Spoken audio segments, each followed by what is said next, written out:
In this video, we'll take a tour of the context menu in Shapelab, the central place where you can change materials, transform objects, remesh, manage topology, and much more.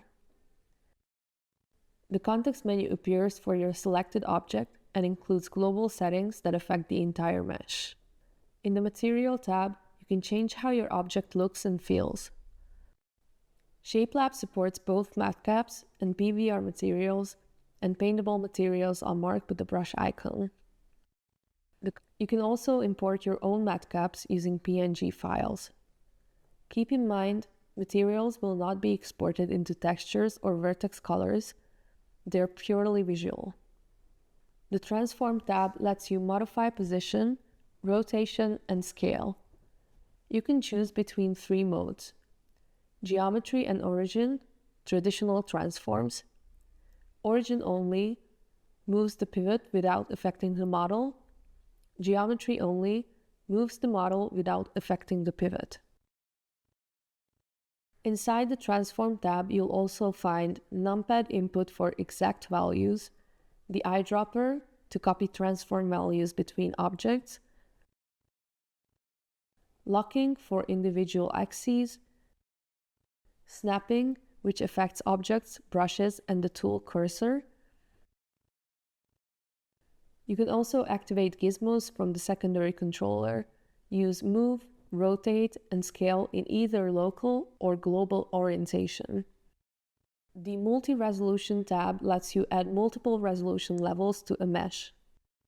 Start with a low-resolution base, sculpt the main shape, then move up through higher levels for fine details.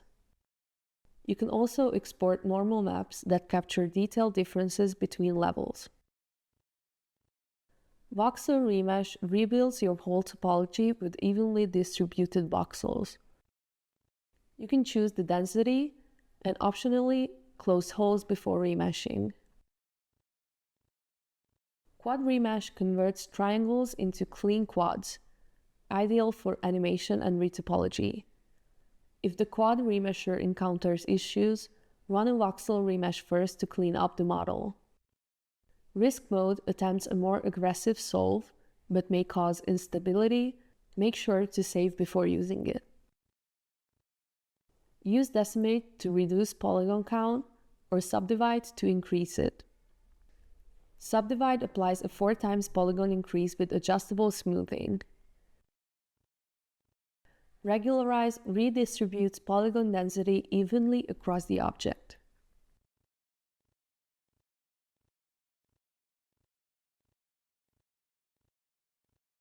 Clone and mirror creates a mirror duplicate without merging the geometry.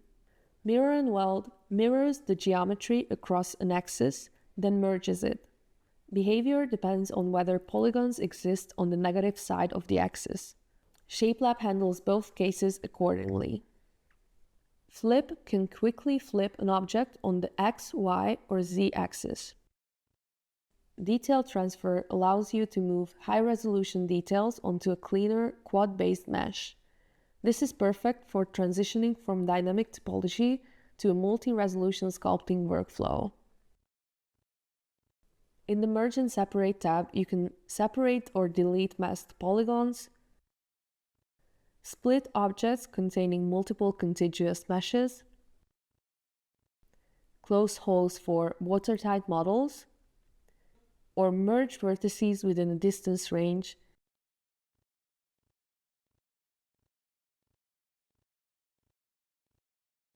The Align Origin tab helps you align the origin and geometry.